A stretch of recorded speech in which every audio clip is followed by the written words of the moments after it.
everyone. There's a headline here on Vanguard that caught my attention, and it says Tinubu on track to becoming worse than Buhari. This was said by a former national vice chairman northwest of the ruling All Progressive Congress APC, Saliu Mohammed Lukman. Hey,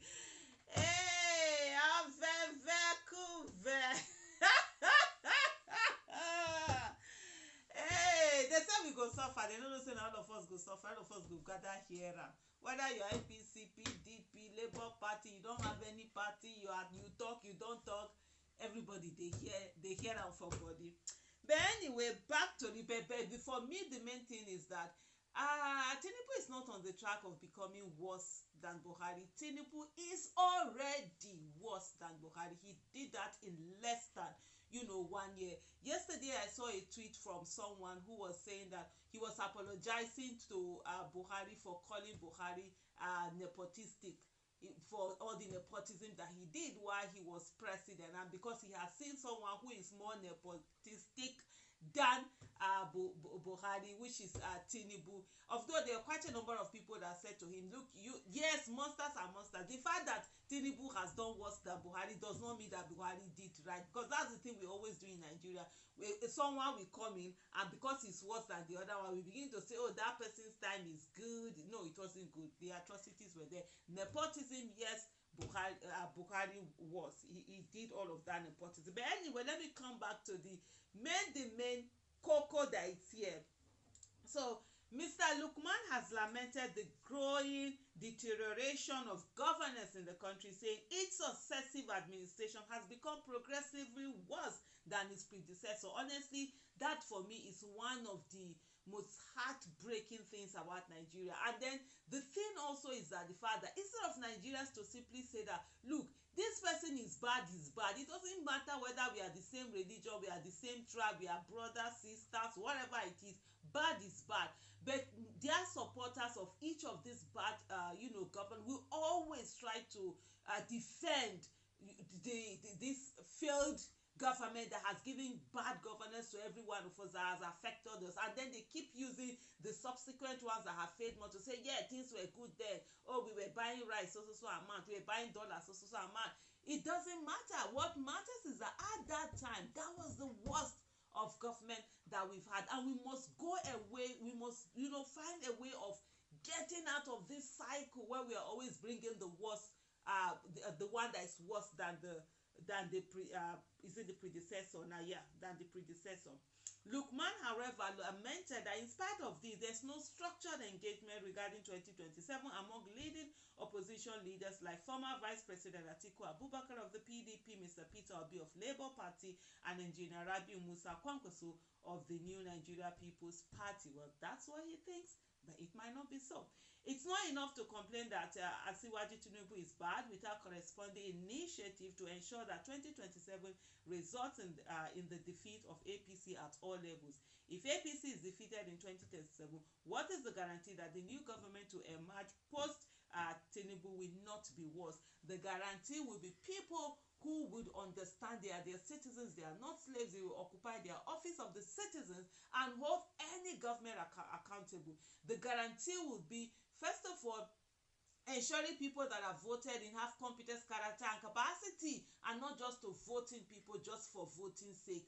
And also, we must understand that, like they say, vigilance is the price you have to pay for democracy. You have to be on track. You have to follow them bumper to bumper. You have to look at every issue that they are talking about and take on those issues. And please, please, please, stop all of these things of trying to defend someone.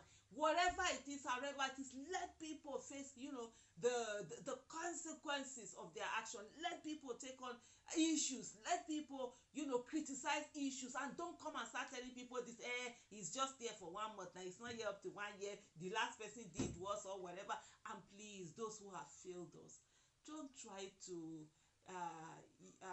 make them heroes. Don't make zeros heroes. Please, these are the things. This is the way that we will not get worse. And if any one of them is worse, vote them out. Simple as ABT. By the time you keep voting them out, when parties realize that incompetence will not be rewarded, you vote them out. If government cannot fail you and then you come and be bringing that government, they'll bring in another candidate, and you're bringing that government back in. As Nigerians, we are witnesses of how governments at all levels progressively become worse, he said. With all the confidence many of us had in former President Muhammadu Buhari, arguably his performance failed to meet public expectations. He was bad, perhaps worse than former President Goodluck Jonathan, according to Lukman. It's not perhaps, he was worse than former Governor Goodluck Ebele Jonathan, just the way that Tinubu is worse than Atiku. And then Goodluck Ebele Jonathan, of course, was worse than the subsequent governments that were there at that time. And so it is what it is, and we must say it the way that it is.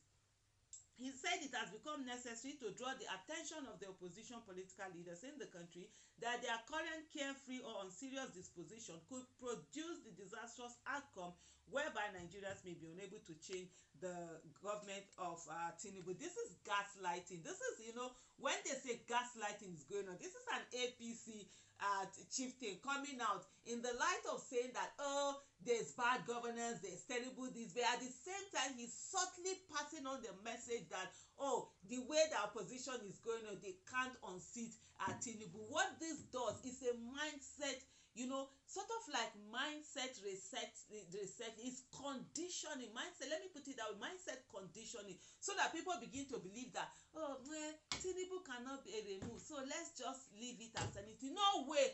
Tinubu can't be removed and will be removed by the grace of God.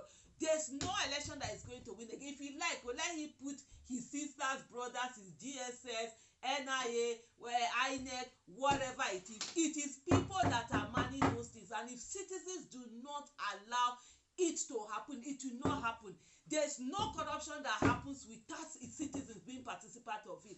And even the rigging of election, there is a critical number that you must have before you can rig election. The reason why Tinubu was able to rig the 2023 election was that there was a critical number that was given to him by the northern part of the country. And even though he did not win the election, he could use that critical number. If you see what happened in Lagos, in spite of the rigging, there was rigging in Lagos, in spite of the massive rigging in Lagos and some parts of the country, yet Tinubu was not able to win because he did not have the initial critical number that was needed for that election to happen. So this gaslighting that is going on, this mindset, conditioning that is going on, no way. Yes, absolutely, Tinubu can and will be removed by the grace of God. Lukman said, though it's a shared concern among this leader that the situation in the country has deteriorated, it is still further deteriorating. There's hardly any definitive engagement with the clear objectives of mobilizing Nigerians to effect to change in 2027. Mr. Lukman, nobody is going to come and tell you the engagements that are being done. Nobody is going to come and tell you that this is ABC. There is a focus on your party and your failure, and look at what are you guys going to do to begin to rectify the failure that is currently going on. Leave opposition, they're doing what they're doing. It's none of your business. They're not going to tell you what it is they're doing. And guess what? The way 2023 election shocked you guys, this one will also do the shocking. So acknowledging that there are isolated ongoing discussion about what needs to be done in 2027, it is very worrisome that those discussions are yet to graduate to structured political engagement on the platform of any existing opposition political parties. I find it very funny that Mr. Lukman sent all of this write-up. He has highlighted this failure, massive failure that Tinubu has done, but he spent them on this write-up that came from your interview that he did, just focusing on what opposition will do or will not do, instead of focusing on good governance that the party he is part of that rigged the election, that stole the election, should be giving. Thank you so much for watching.